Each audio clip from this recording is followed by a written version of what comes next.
Okay, so in this video, we are going to explore the listener interfaces that work with components. So we start by creating a class that extends JFrame. We give it a main method and do all the standard stuff that we do inside of any JFrame. We set its size, we set the default close operation, set resizable to false, set visible to true. We went ahead and gave it a public static final. Should make them public. Guess it doesn't really matter a whole lot because this is not a complicated application, but go ahead and make them public static final width and height, and so that I can use those down here. And then in this demo, I'm going to just go ahead and create an action listener, and I'm going to create it as a separate class. An item listener, we'll create that as a separate class, and an adjustment listener. And so whenever you create a new class, you add the implements, whatever listener interface you want. You'll have to import the necessary package and then add the unimplemented methods. For adjustment listener, the required method is adjustment value changed. For an item listener,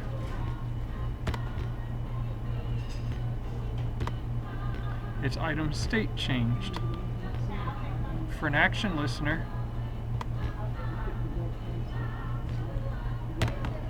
it's action performed. So each of these listener interfaces only requires one method.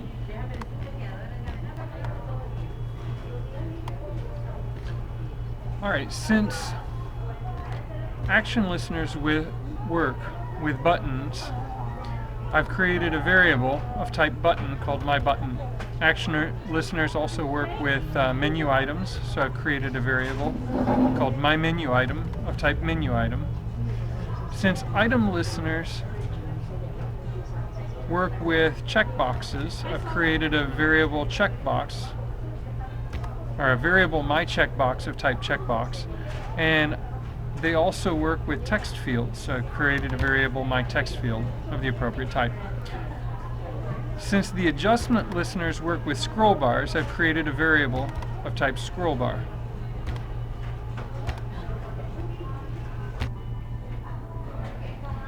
Okay, so before you can put a listener on a component to listen to events related to that component, you have to create the component and put it in the JFrame. So we've got our standard main method that does the standard things.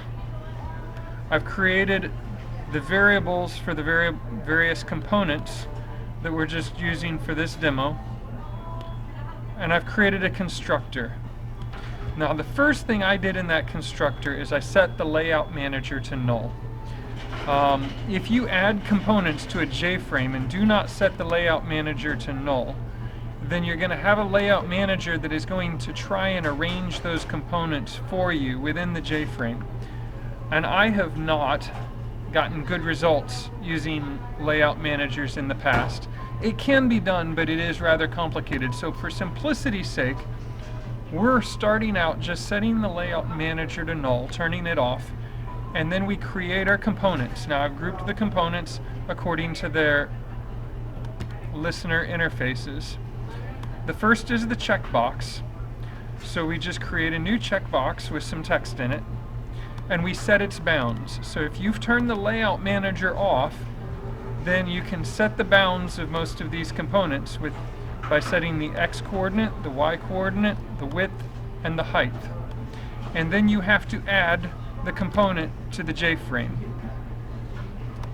Text field is very similar to the checkbox, except a text field won't necessarily have any text in it when you first start out. So you create the instance of the text field, you set its bounds, its XY locations, its width, its height, and you add it to the JFrame. Scroll bar works similarly, but there are a lot more parameters. Now, if you don't know what the parameters are, you can look them up in the Java API. So this is a good opportunity to look at the Java API. You can get to the Java API by first going to Google and just typing Java API. API stands for Application Programmer's Interface. And then just click on the link and you get there. I've got it at this page. If you do a Control F and type in scroll bar,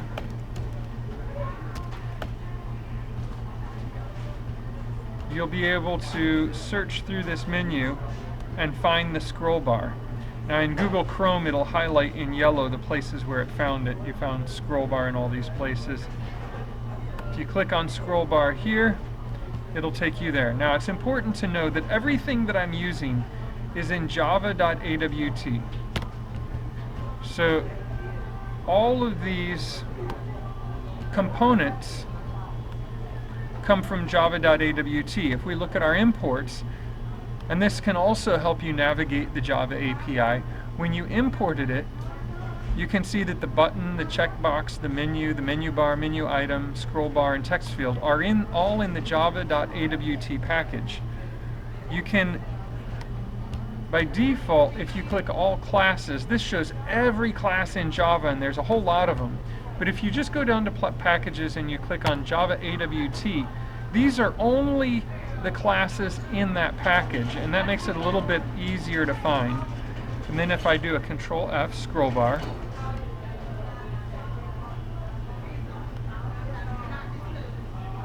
you can find scroll bar in that list. And then if you go down to where it says constructors, this is the constructor we're using. So first is the orientation, the value, the portion of it that is visible, the minimum and the maximum. So for my example, with my scroll bar, I made it horizontal. Its position is at 100, 5% visible, the minimum value is 20, and the maximum value is 200. So if the minimum value is 20, the leftmost position of the bar would be 20, and the rightmost position is 200. If its current position is 100, it will be very near the middle when it starts out. And the portion visible, this 5, if you give it a very small number there, then the grab bar that you see will be very small. If you give it a big number, then it will be very big. And it can never be bigger than the difference between the minimum value and the maximum value.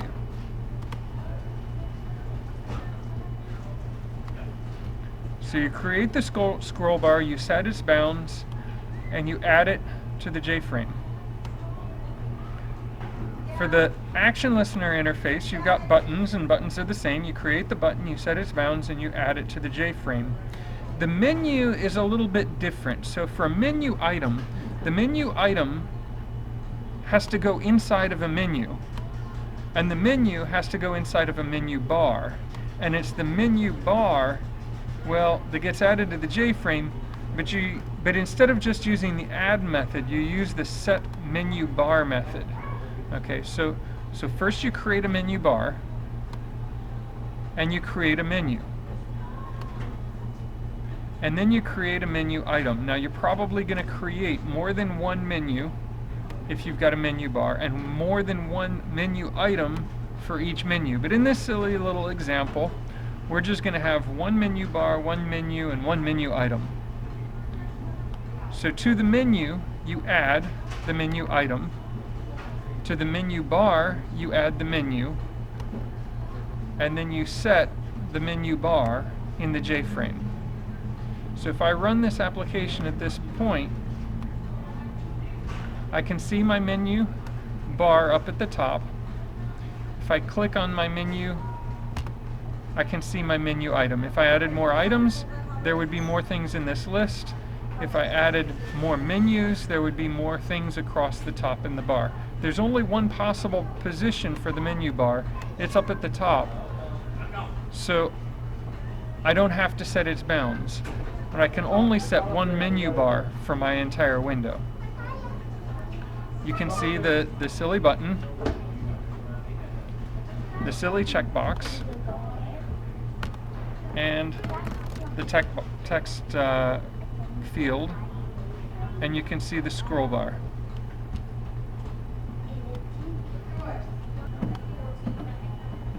Okay, so at this point, I've got my class that implements action listener. I've got my class that implements item listener. I've got my class that implements the adjustment listener. I'm just going to put some print statements in each of these so that I can see something at the console. Okay, so I've added my print statements. You can see the print statements. Each one just tells what it was printed by, and it's nothing fancy, but it's just so that we can see that those methods are really getting executed. If I go to my checkbox and if I run it, nothing is going to happen because I haven't registered those action listener, item listeners, or adjustment listeners to the components. So if I want to add something to the component to listen to its events, I say my checkbox, and then I just start typing in .add, and then I can see down here in this list the item listener. So I'm going to go ahead and select that method. I want to add an item listener to the checkbox. And what item listener? Well, I have to create an instance of an item listener. So I'm just going to say new my item listener. Now, by saying new item listener, I'm creating an instance of the item listener and adding it as the item listener for my checkbox. Now I can add the same item listener or a different item listener to my text field. I've just got to have the instance of an object whose class implements the item listener interface. You're welcome. You're welcome. So I'm going to say my text field dot add item listener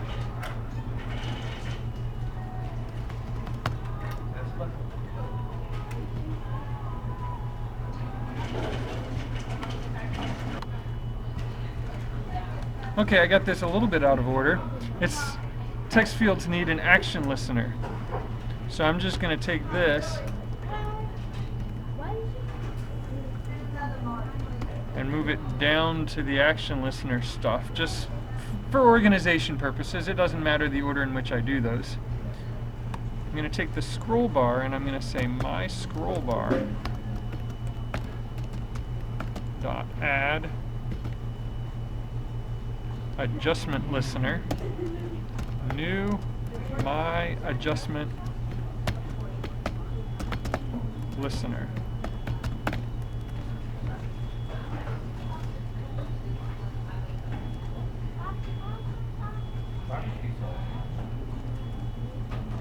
I'm going to say my button dot add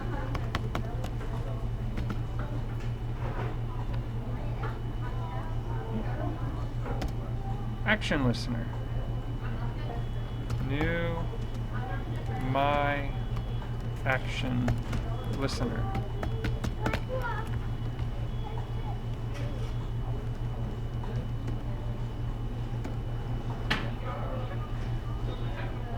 And then my menu item dot add new my action listener.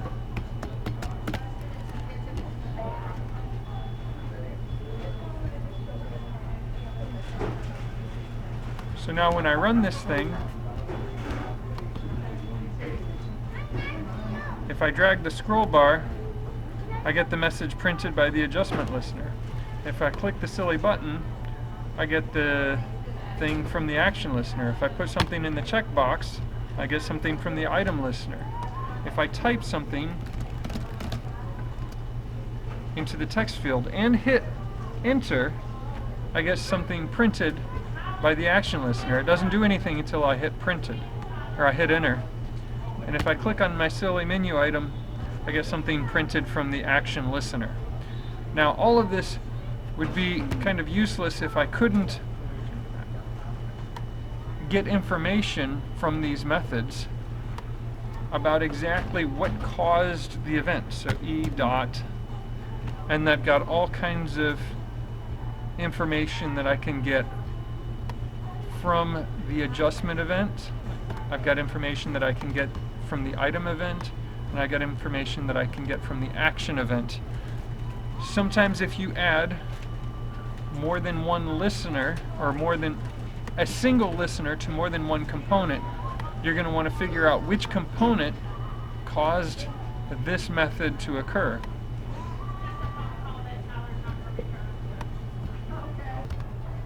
So the last thing that I want to say in this video, we've got inside of the Java API these different packages.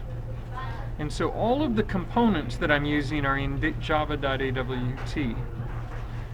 And all of the interfaces are in awt.event. And so you can see action listener, adjustment listener, component listener, mouse listener, mouse motion listener, key listener. They're all in here, and there are some that I'm just not going over. It is worth your time to go ahead and click on one and look at it. So if you go to action listener, you can see the method that's required, and it's got C also, and there's a tutorial. If you click on this tutorial, it'll show you how to use any of these listener interfaces. If you click on AWT, there are a whole lot of components that I have not described. I've tried to describe the most major ones, the most important ones, but there's just not enough time. It's outside of the scope of the course to try to show you everything. But if I have shown you the API, and you see something that looks interesting, most of the time, if there's something that you want to do, you can find something that sounds similar. It sounds like it's maybe what you're looking at, and with a little bit of exploring, you can usually find exactly what you want in the API if you get used to looking at it. So it's worth spending some time looking at. That's it for this video. I'll have at least one more video for you. So the next thing is going to be interfaces that are used for other things.